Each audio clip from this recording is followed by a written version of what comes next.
Well, what's going on, everybody? Dr. Jazz, the daughter of thunder, the lead pastor of Victory Grace Center. It's a victory day. What's going on, everybody? It's a victory day. I wanted to jump in here. I'm never normally not on Saturday night. I'm not. Most preachers are not on. They at this time they're reading over their manuscript and they're getting ready for church on tomorrow. But I figure I will come on in and do a Saturday special. All right, do a Saturday special. It's a victory day. I hope everybody's remaining safe and sound wherever you are. I'm on Facebook, YouTube, and IG. I'm not gonna be long. I'm not gonna be here too long, but I wanted to come in and have a little Mother's Day conversation with everybody. Is that okay? As we're getting ready for Mother's Day, and many of you are getting flowers. Hopefully, you've already gotten the flowers. You got your Mother's Day gifts and all those things. I was thinking about Mother's Day, and I had a phenomenal day. I should ask everybody, what kind of day did you have? Put it in the chat. What kind of day did you have? Hope everybody had a great day. Give me a number, 1098. How was your great day? I had a great day. Give me a 1098. I had a good day, 765. I had a terrible day, 4321. So just go ahead and give me some number, 1098. It was a great day, 765. It was good, 4321. Thank God it's over. All right, I see all those 10 out there. Hannah, I see all those 10 over there. I see those 9. All right, and so thank you so very much. I wanted to come in here. I had a fantastic weekend so far, Friday and Saturday, because many of y'all know I have the privilege and the opportunity to spend time with two amazing human beings. They are at the age of 8. That is Cam and Chloe. And so I was with you this morning. You were there. Fantastic. Arlene, thank you so very much for coming. Let me know how you enjoyed it. Okay, so I had Cam and Chloe. And by the way, Cameron hit a home run today. Wow, he hit a home run. Cam, I love you. And Chloe had a recital this week. So I'm just grateful that they are healthy, they're happy, and they are healed. Did y'all catch that? They're healthy, they're happy, and they are healed. So I had an opportunity to spend time with them. And then on this morning, I had my Finally Me for Real once a month empowerment, and it was phenomenal. And of course, we had some technical difficulty, but it was absolutely great to just pour into women, to encourage women. And we focus on, that word mom and flipped it over, and you get, whoa, wow, women of wealth. And what we said is, we know that health is the new wealth. So I want to give a shout out to Dr. Jackie, Dr. Gloria, Dr. Knight, Chastity, all the people who are on the panel. And yes, we're doing it every second Saturday at 10 to 12. And we would love for you to be a part of our studio audience. Hey, Sister Natalie James, God bless you. But on my way home, I dropped Cam and Chloe off, and I'm home now and just relaxing and processing the day. And I was talking to my oldest brother. There's 5 of us, 5 boys and 2 girls. And I was talking to my oldest brother, and he said to me, he said, I've been focusing on mom late on today. I've been just focusing on mom on today. And I can tell he is in a place where he's processing that our mom is not with us. Now I have to say 2 things, and all, charming when you can. Oh, thank you. Love my hairstyle. Thank you. What's up, Natalie? I love you. Love you, love you. So if your mom has transitioned, and Natalie, I think this is your first Mother's Day with one of your precious mothers. So I've had the awesome privilege of being loved by two amazing women. Two amazing women. My birth mom, Miss Nell Wilshire, who was born in the month of May, May 16th, and then my adopted mom, Miss Janet Shepherd.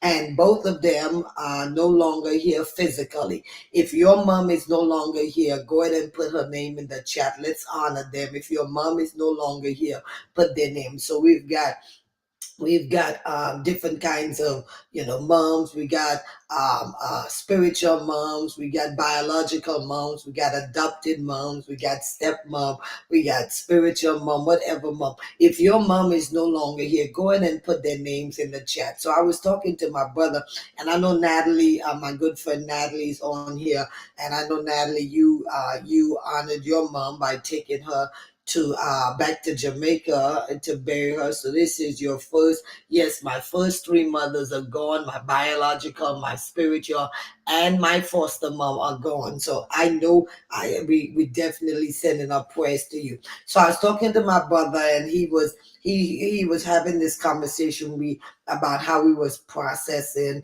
or thinking about mom. And I think that's why the Lord just prompted me to come on, because for some of you, this can be a challenging weekend because your mom, like Sister Natalie said, her spiritual mom, her foster mom, and her biological mom is no longer. And if your mom has transitioned, just go ahead and put their name in the chat. That's the way we can honor them. So we see some of you put in there Maria Carpenter. Let me see. Okay, Mary Keller. All right. So what is one lesson? So everybody, don't forget to share, subscribe. Don't forget to share. Let's have a conversation. So let's talk about the one thing that your mom taught you, the one lesson, whether it's your spiritual mom, whether it's your adopted mom, whether it's your foster mom. What is the one thing that you can say that you learned from your mom? So my mom name is Miss Nell Wilshire, Wiltshire, and she was a bad mama jamma. She was a bad mama jamma. Oh my goodness. And I think one of the things that my mom taught me is how to be. Oh gosh, Natalie, I need to send you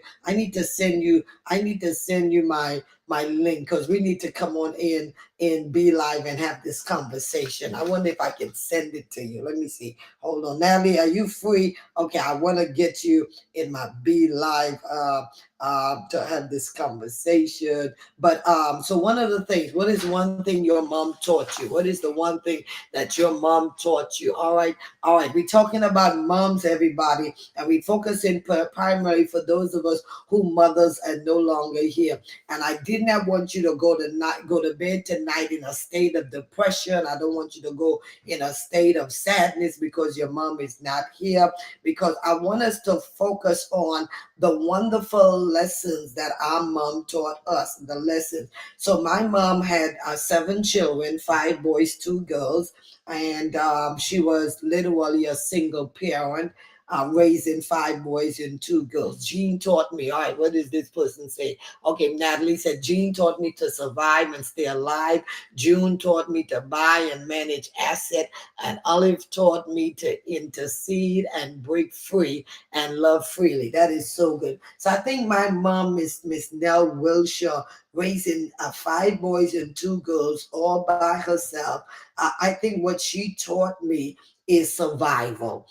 She taught me survival, and then that's what she taught me, to survive. Oh, Miss Joyce, you said my mother taught me to keep house. Okay, Faith Woods, I'm reading everything that you guys are saying out there. Okay, Faith Woods, you said my mom would always say the safest place to be is in the will of God. So all right, so what is one lesson that your mom taught you? I just put it in the chat. What is the one thing that your mom taught you? And I think that's what I can say. My mom taught me that you can make lemonade with lemon.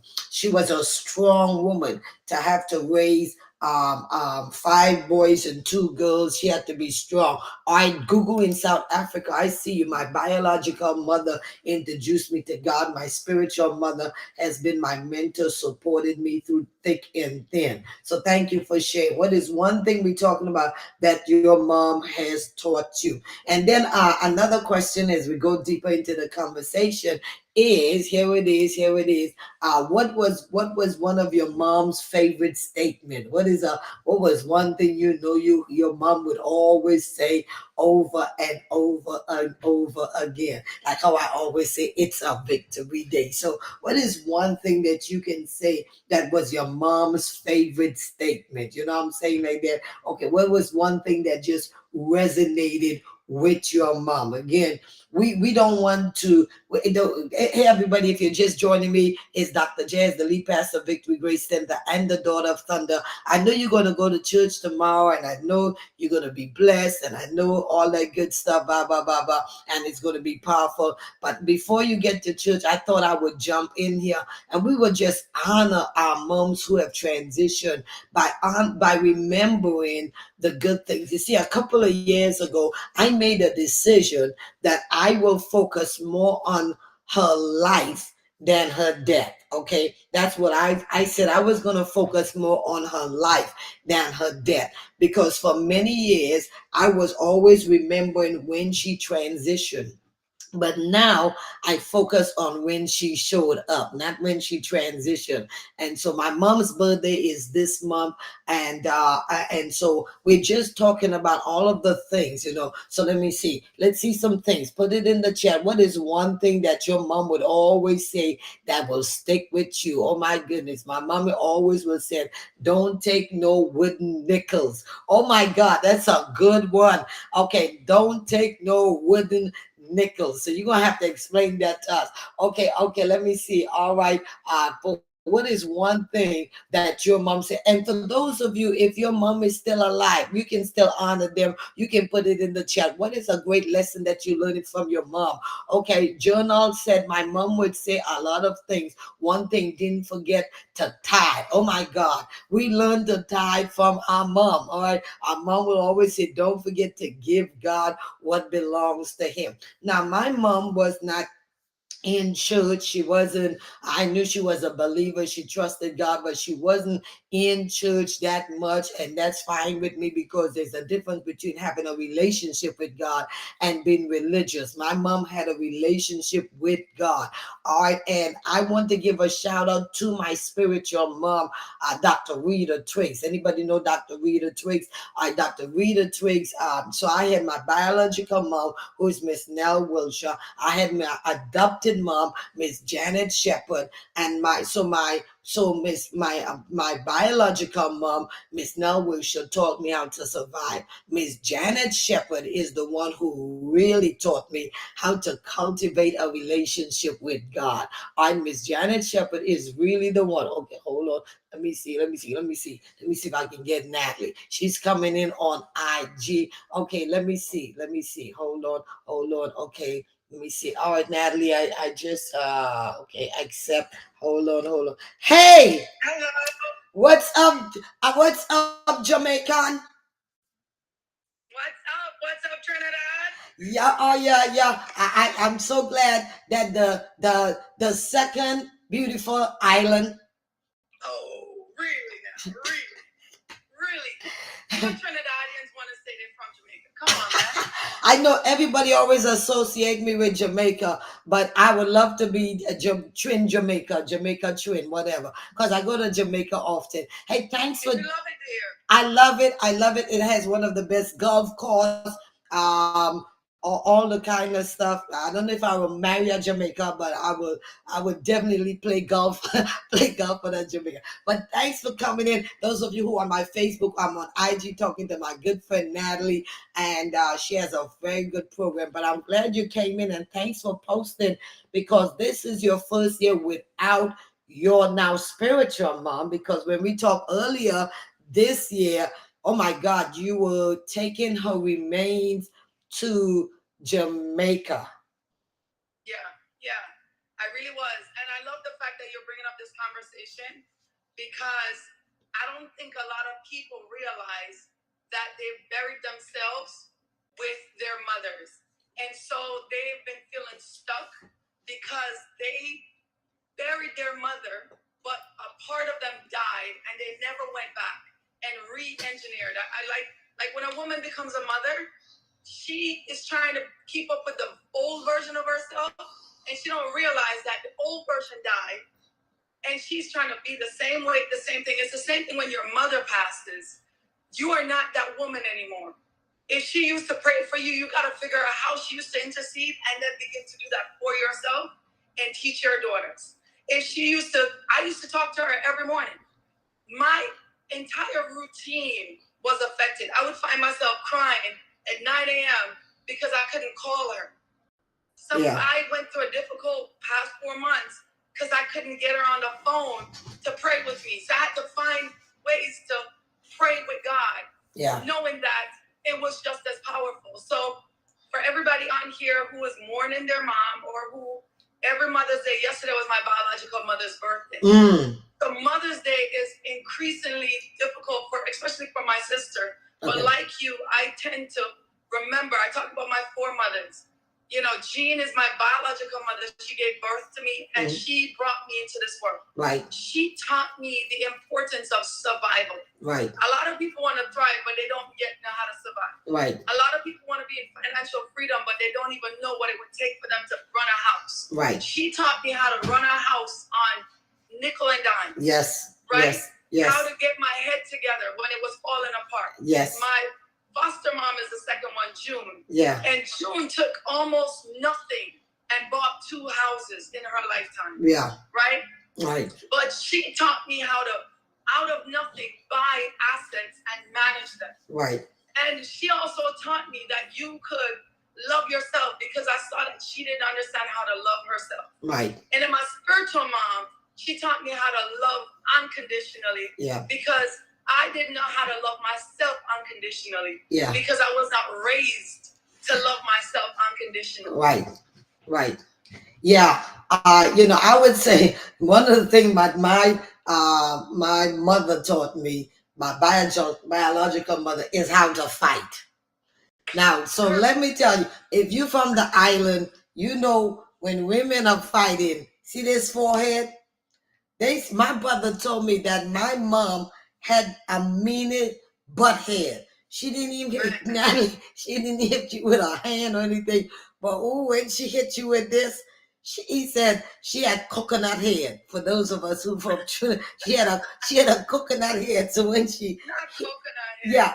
Yeah. And so my biological mother taught me how to fight. Miss Janet Shepherd, my adopted mother taught me how to fight in the spirit. Okay, she and Dr. Twiggs, she taught me how to really fight in the spiritual realm. So I think each one of them contributes something. Now you are, on the other hand, you are also a mother, and you have. As are you. Yeah. And not only that. To you, and I'm realizing as you're talking about your 3 mothers, how we mother other people without having given birth to them. So you. Just like, I remember the first time I saw you in person was the first time I saw you at all. You were on the stage at Women That Are Loose. I was up in the nosebleed section. This is in the Phillips Arena in Atlanta. And I remember I didn't see you until I heard you. Yeah. I heard you before I saw you. Yeah. And I remember the thunderous sound of your voice. Yeah. And the thing that stood out to me the most, at the time I didn't recognize it yet, you said that you should, there is purpose in your pain. Yes. And I didn't understand, as simple as that message was, yes. I didn't understand that because the whole time I was ashamed of my pain. Yes. And because of your 3 mothers, the one who you saw in pain, yep. The one who taught you how to come out of pain, yep. And the one who taught you how to leverage your pain, yep. You came with a message that delivered me. Right. And allowed me to now go and save thousands of other women. Yes. So to think of how the ripple effect, yeah. Of what your parents did, yeah. And how you in one lifetime can take 3 lifetimes and compress it and now create a multiplier. Yeah. Oh, yeah. That's because I think we're the sum total. Of people. They said you're the sum total of the 5 closest people that is around you. And like I was saying to my brother earlier, I can hear he was going down, and I'm like, I'm going up when I think of Mother's Day, because I don't focus so much on the dying as much as the living. You know what I'm saying? Of how she lived and what she taught me to live, and the lesson. And by the way, FYI, I'm getting ready to be a gammy. My daughter is pregnant. So Oh my God. I know Kita Beta, I don't know if she's on any social media, but she has been waiting to be a mother. She has been anticipating. She and Josh, my son in love, just been waiting. And the other day she called me. She said, "Well, what do you want the baby to call you?" So I said, "Okay, well, let me think about it, and I'll get back to you." But I think, or how do you honor your mothers, Natalie, now that they're no longer here on Mother's Day? How do you honor them? Those of you on Facebook, YouTube, IG, I'm having a conversation. I was having a conversation by myself. I tapped in my good friend Natalie, who has a wonderful, I'll tell you about her social media and thing later on. But we're just having a conversation in honoring our mom, because we don't want you to have to take shots tonight and drink a whole bottle of wine, smoke weed, reefer, just to get through Mother's Day. So how do you honor them as they're not here physically? So I'm gonna say something I just said to someone on the phone earlier, because she was kind of sad that she may not be honored tomorrow. And so there are a lot of people not only missing their mother, but they're dealing with the feeling of their kids are either too small, or they're a single mother, or they are having child alienation. Maybe they went through a divorce and one partner alienated them from the children. Yeah. And so they feel like they've never been there, right? Yeah. So I would say this is, don't focus on just the day. Right. A mother's job is 365 days, so honoring a mother should be 365 days. Right. And I know this is not the conversation, but when you think about honoring a mother, there is a law of honor. Yeah. And what people don't realize is honoring your mother and father so that your days will be long in earth.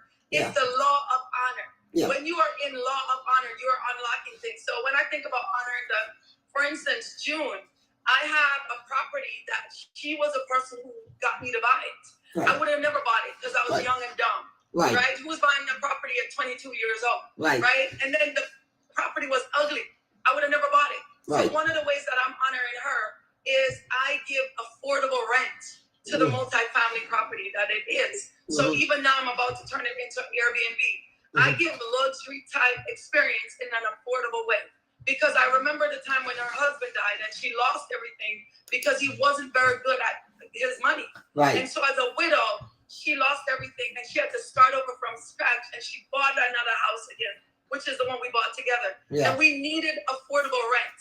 So I honor her by giving affordable rent in a healthy environment for a mother who's getting started. Oh my Another gosh. way I honor Jean is the person who didn't have it. That's my biological mom. Yeah. She didn't have formal education. She only knew how to spell our names. Yeah. She always believed in education. So I honor her by always educating myself. Every single month, I read 1 to 4 books. Minimum 1, maximum 4 books per month. Right. I keep educating myself. Another way I honor her is I create free challenges. I just created one for this month. Yeah. And every month, I give away access to at least hundreds of women who would not be able to afford working with someone like me. Right. So that they can get out of their head, get on stuff and all the things. I honor all of it.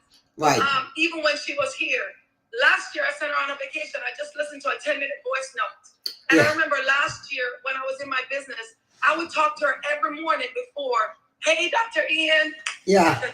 I would talk to her every morning before I started working. And I remember thinking, how many of us call people for them to pray for us, for them to intercede for us, but we never give them a paycheck. Right. We never put them on the payroll. Right. We never put them in position to earn. They gotta go work, or we see them struggling, and we give them little chips. Yeah. Last year I honored her by putting her on my payroll. Yeah. Last year I honored her by sending her on vacation. Yeah. Last year I honored her by making sure that she was in need for nothing. Yeah. When it was time for her to be buried, I made sure that I held her children's hand and walked through the process to ensure that whatever she experienced, in the end, the honor and the celebration was solid. I continue to honor her by speaking about her. Her name is written into the challenge that I have this month. Yeah. The challenge is called Finish What You Started. Why? Because she always says, Natalie, it's not how you start. It's how you finish. Right. And so many people never finish because we're grieving the loss of something, we're grieving the loss of someone, or we're grieving disappointment with what didn't happen or what didn't work out. Yeah. So I honor her by finishing strong and teaching others to do the same. Yeah, I think you said some amazing things. For me, the best way that and y'all can put it in the chat. How do you honor your mom? And I like the fact there's three things I'm going to say. Number one, honor is not about person as much as position. People say, "Oh gosh, well, my mom she trifling. My mom is not good. My mom don't do this. My mom." Yeah, it's not about the person. It's about the position that they hold.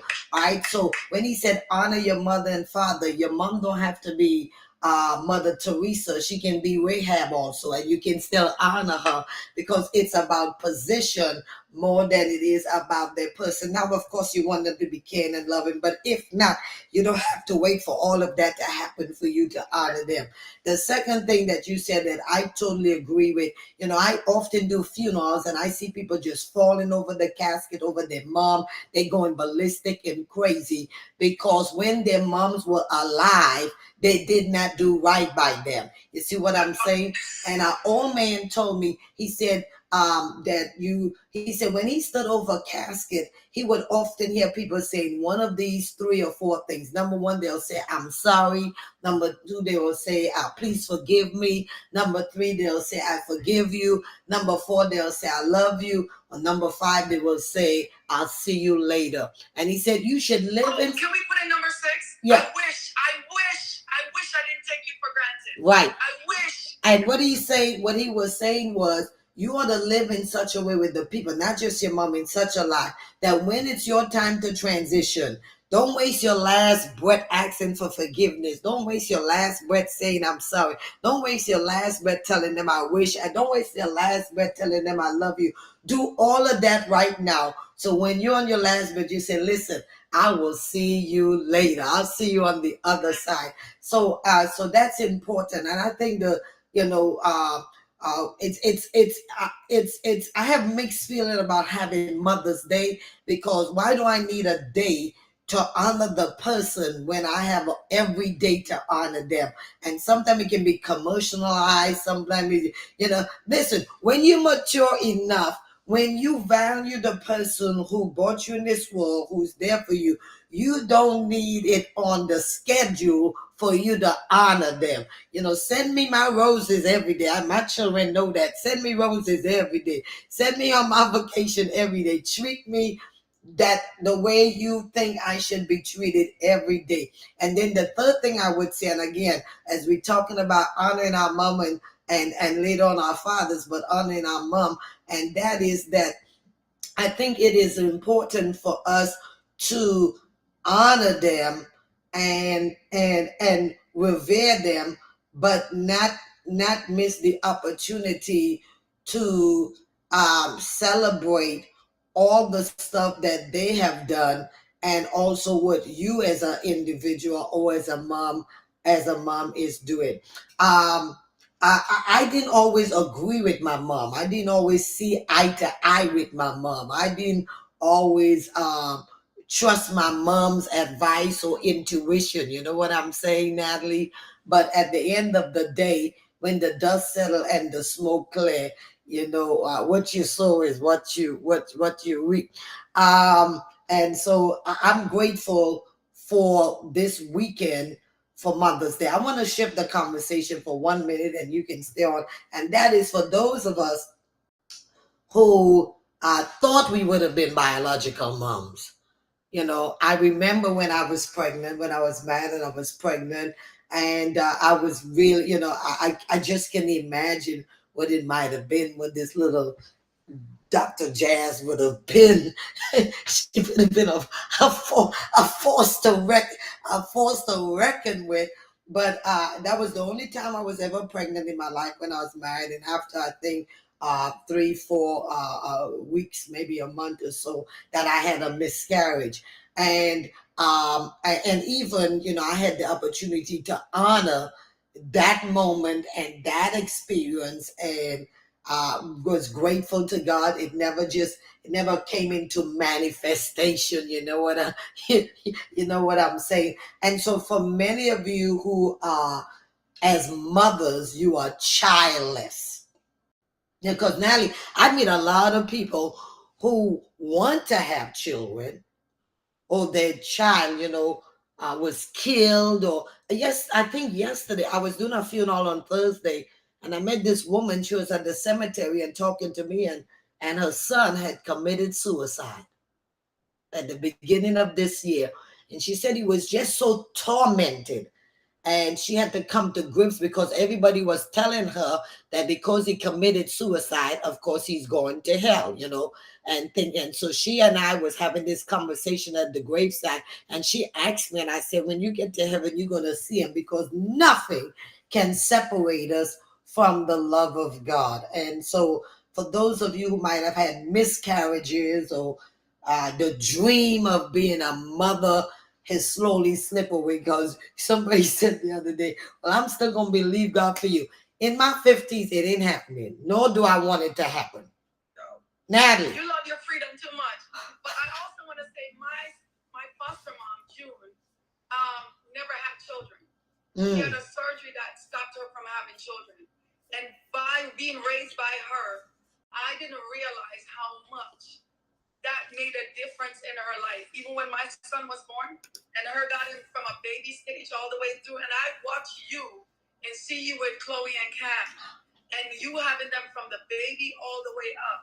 You get to live through the mother experience, Some people say that's not the same, and I say, no, ask God. He will show you. Yeah. Well, I will tell you one thing, and this, you laugh. Well, now you can feel what I feel. The other day I was cleaning my house, and I ran across a picture of Simba. Oh my God! Now, can I give a shout out to all the dogs, mom? If you have a pet, all right, put that pet name. Let me tell you something, Natalie. My doggy dog, Simba Blessed Scholar. That was his entire name. All right.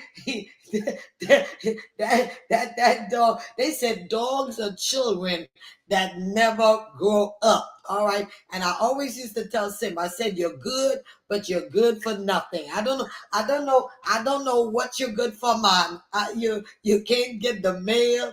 You can't vacuum. You can't cook me dinner. But and I know you got a dog. Cash King. Oh, she is really such a sweetheart. But I talked to her the same way. I'm like, yo, you going around here making a mess. You can't clean nothing up. But they do something for you. And I used to look at other people with dogs, and I wanted to feel what they felt, but I never could understand it. It was like, okay, now they're just dogs. And when you get a dog and you begin to bond, it's an experience like you'll never know. Yeah. And I'm a Jamaican, and I grew up with dogs on the outside. Right. So having this little dog in the house, and then it was trying to come into your bed, and then it was trying to go into the kitchen. Yeah. And it's like, wait a minute now. You're lucky you're not outside. But before you know it, they just creep into your heart. Yeah. I see you, Sheila. My dog was Ginger. She passed last summer, and I give a shout out. I know what it is, because that nearly took me out. And then the Lord, and Natalie, you're right, because I would tell Simba, I'm from Trinidad. Dogs on the outside, or if they're in the house, they have a certain place, and Simba would sleep under the bed. And then I don't know what happened one night. I said, oh, he looks so pitiful. I said, come on. Next thing, he's all in the bed, and the doggone dog would take over the whole bed, and I try to move him over, and he's growling at me. I'm like, wait a minute, Simba. And when he passed away, somebody said, are you going to get another dog? I said, no. They said, why? I said, because God and I made a deal. I said, God, if I get the 4-legged dog on the bed, then you'll put the 2-legged in the bed. So, listen, I'm not going for no more 4. I'm going for 2, Natalie. So, but listen, thank you so very much for joining the conversation. Wait, tell them how they can follow you, how they can know where you are on social media. Oh, for sure. They can follow me at Natalie S. Taylor on Facebook, or they can follow me at Winning Natalie. It's right up there at the top, right next to your name. It's WINNING Natalie. But it's a pleasure seeing you. I miss you. I will find any way to get on a video call with you. Well, you better mark your calendar because I'm doing my Finally Me for Real conference this year. It's October the 5th through the 8th, always around my birthday. It's in the DMV area. So those of you just mark your calendar, my Finally Me for Real. I started the once a month. It was phenomenal this morning, but it's leading up for the conference the 5th through the 8th. And your girl, my friend, your girl, Joy Hill, is going to be one of my speakers. I was just talking to her before I got on here. She's going to be with us. Bishop Rosie O'Neill is going to be with us. So I'm looking forward to it. More information is going to be forthcoming. But everybody, we just wanted to come on here and let you know tomorrow, yes, it might be a difficult day. You might be wondering, even tonight when you're going to be, but be encouraged. Number one, you're not alone. You're not there by yourself. And know even in the midst of this that God can still get some glory. So I pray God's blessing upon each one of you. And wherever you go to church, whether you're online or in person, even if you don't get a hold of your mama or whoever you need to get a hold to, still celebrate the day, because at the end of the day, this is still the day that the Lord has made. All right. God bless you all. I love you all. Thanks, Natalie. Love you, girl. I'll holler at you later. God bless you all. Yep. All right. Bye. God bless you all.